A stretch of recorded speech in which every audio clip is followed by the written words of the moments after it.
Well, families of missing flood victims are spending their days and nights hoping and praying for news that their loved ones' bodies have been recovered.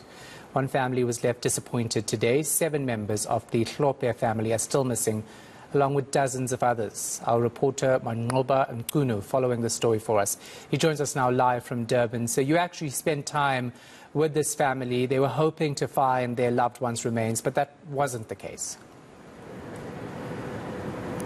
Indeed, Shahan. In fact, the family left quite disappointed today because yesterday they received a call from some of the community members in the Luganda area. And this is an area that is about 2 kilometers or 3 from KwaNdengezi, where the bodies of about 6 of their family members had been washed away. We do understand, Shahan, that there is a river that links this particular place to KwaNdengezi, and that is the Kutwayo River, which feeds into the Umlazi River. And this is where the body was discovered by community members yesterday. So the family went this morning hoping, of course, that this would be one of their family members. They are missing 6 of them, including about 6 children and 1 adult. So it's 7 of them, Shahan, just to correct that there. It's 7 family members, including a 64-year-old woman. So they were hoping that these would be one of those family members. We do know that this family has been up and down trying to find those family members. They've been traveling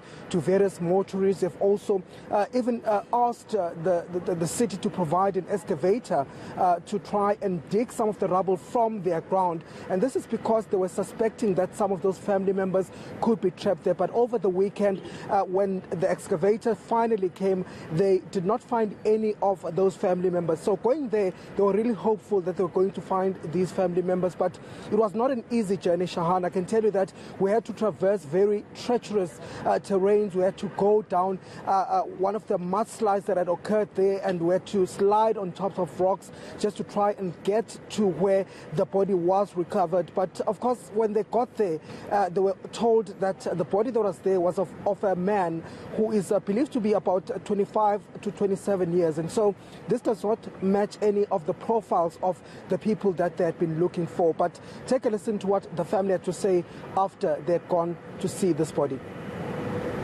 Ngiphatheke kabi kakhulu, angifuni ukuqamba amanga ngoba sisuke ekhaya benginethemba lokuthi mhlambe ngase kube khona oyedwa wengane esingamthola. Ngibhlungu nje kakhulu ukuthi sesihambe ibanga elingaka sinethemba igcineni kosuku sigcine ukuthi akusiyena umuntu esimdingayo, kodwa nginethemba ukuthi egcineni kosuku sogcina sibatholile nathi.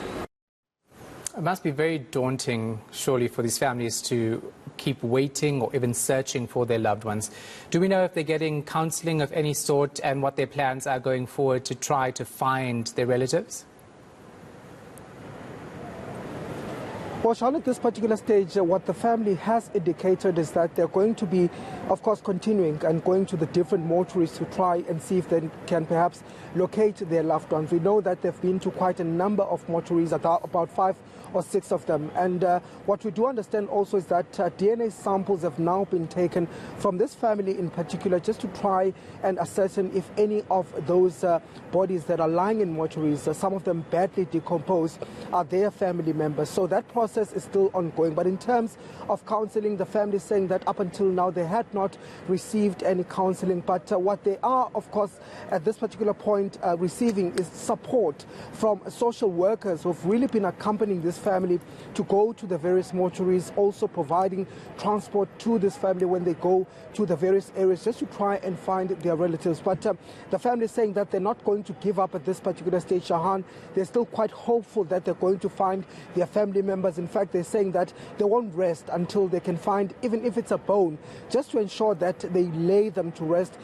Earlier on, when I was speaking also to Hlophe, who you've just heard from the bite that we played before, saying that, you know, even if they can just find one by one of those family members, they are willing to find them because they want to find closure as families. But we do know that they're also planning to have a memorial service for these family members in the weeks to come. And so they are trying to to make those plans to, in fact, come, to be successful. They are contacting, we understand, the local office of the ward councillor just to try and get permission to hold that memorial service, to find some sort of closure. But they're saying that they're not going to rest up until all of those family members have been retrieved.